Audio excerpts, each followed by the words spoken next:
कैसे हैं दोस्तों? आज मैं आपके लिए एक अच्छी सच्ची कहानी लेकर आया हूं।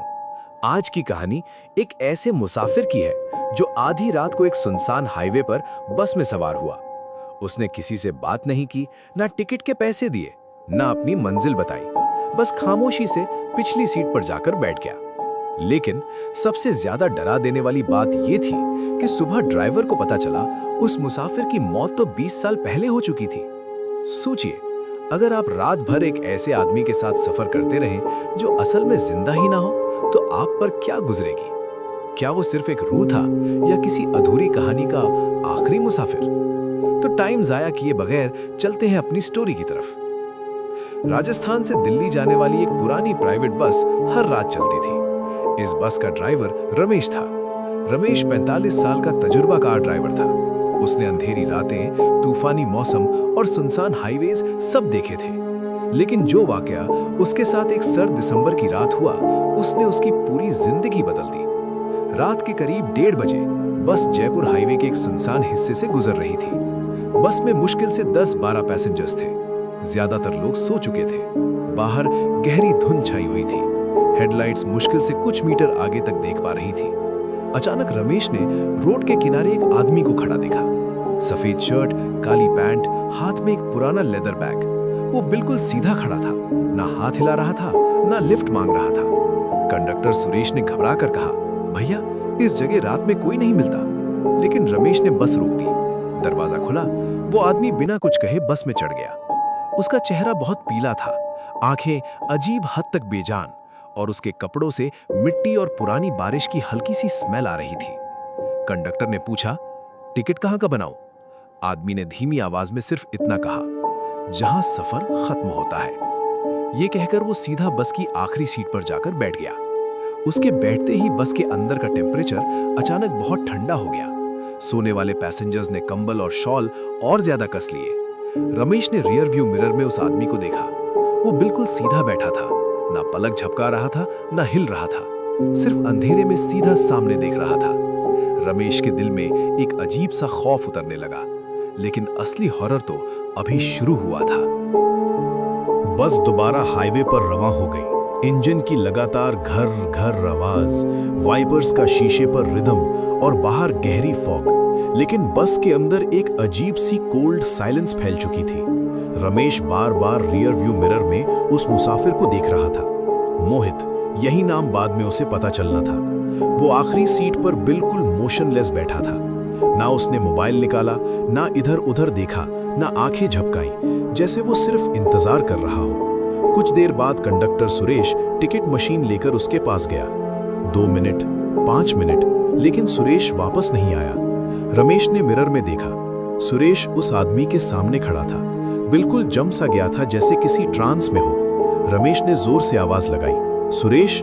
सुरेश झटके से होश में आया। वो तेज कदम से ड्राइवर के पास आया। उसके चेहरे का रंग उड़ा हुआ था। क्या हुआ? रमेश ने पूछा। सुरेश ने कांपते हुए कहा, उसने टिकट के पैसे दिए ही नहीं। फिर उसने मेरे हाथ में एक पुराना सिक्का रखा और बोला, यही काफी है। सुरेश ने जेब से सिक्का निकाला। वो 2006 का नहीं, 1986 का था। उस पर मिट्टी जम चुकी थी।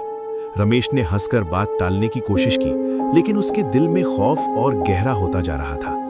रात के 3 बजे बस एक ढाबे पर रुकी। कुछ पैसेंजर्स चाय पीने के लिए उतर गए। रमेश ने हिम्मत करके पिछली सीट की तरफ देखा। मोहित अब भी वहीं बैठा था, बिल्कुल उसी पोस्चर में, उसकी आंखें खुली हुई, जैसे वो सो ही नहीं सकता। ढाबे का मालिक बस में चढ़ा। उसकी नजर जैसे ही मोहित पर पड़ी, उसके हाथ से चाय का गिलास गिर गया। ये कैसे मुमकिन है? रमेश ने हैरानी से पूछा, तुम इसे जानते हो?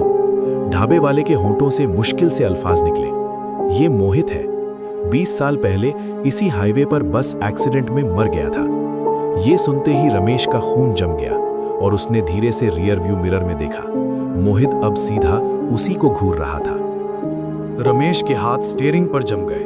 रियर व्यू मिरर में मोहित की बेजान आंखें सीधा उसकी आंखों में घुस रही थीं। न पलक झपक रही थी, न चेहरे पर कोई एक्सप्रेशन, सिर्फ एक गहरी उदासी और कुछ अधूरा सा दर्द। रमेश ने फौरन इंजन स्टार्ट किया। सब लोग बस में बैठो। पैसेंजर्स घबराकर अपनी सीट्स पर लौट आए। बस दोबारा अंधेरी रोड पर चलने लगी। लेकिन अब रमेश को महसूस हो रहा था कि हर किलोमीटर के साथ हवा और ज्यादा ठंडी होती जा रही है। कंडक्टर सुरेश ने धीमी आवाज में पूछा, भैया क्या वो सच में? रमेश ने उसकी बात काट दी, पीछे मत देखना। लेकिन कुछ चीजें ना देखने से खत्म नहीं होती। रात के करीब 4 बजे बस के स्पीकर्स अपने आप ऑन हो गए।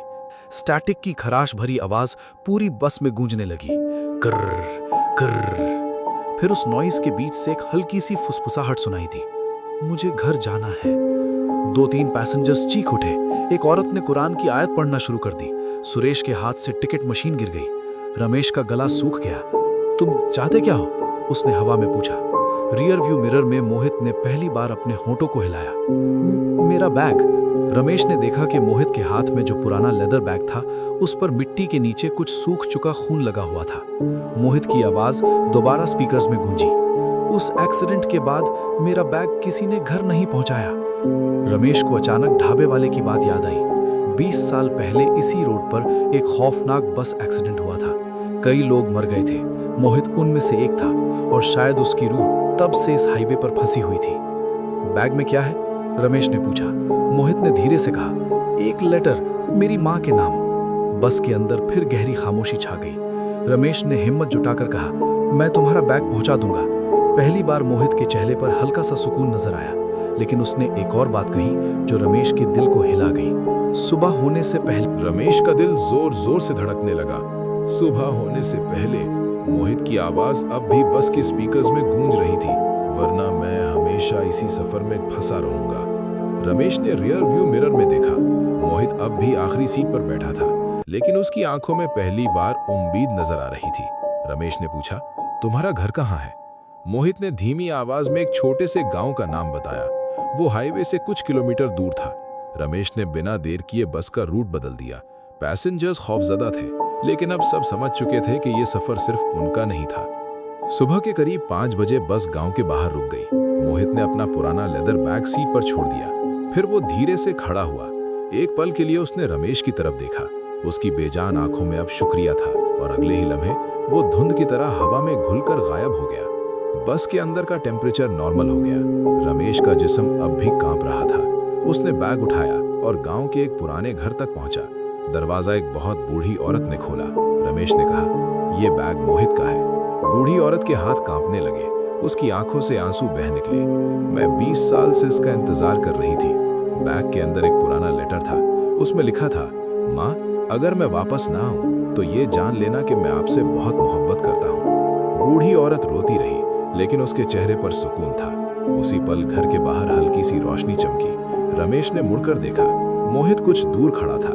इस बार उसका चेहरा पुरसुकून था। उसने हल्का सा हाथ हिलाकर शुक्रिया अदा किया और सुबह की पहली किरण के साथ हमेशा के लिए गायब हो गया। उस दिन के बाद रमेश ने कई मुसाफिरों को अपनी बस में बिठाया, लेकिन ऐसा मुसाफिर फिर कभी नहीं मिला। कभी कभी जब वो उसी हाईवे से गुजरता, रियर व्यू मिरर में एक पल के लिए उसे मोहित मुस्कुराता हुआ नजर आ जाता और फिर अंधेरे में खो जाता। हमें इस स्टोरी से ये सबक मिलता है कि कुछ रूहें बदला नहीं, सिर्फ अपनी अधूरी मोहब्बत और अधूरे पैगाम को मुकम्मल करना चाहती हैं। कहानी अच्छी लगी हो तो कमेंट्स में बताएं। मजीद अच्छी हॉरर और सस्पेंस स्टोरीज के लिए मेरे चैनल मिडनाइट वर्ल्ड को सब्सक्राइब करें, लाइक और शेयर भी करें।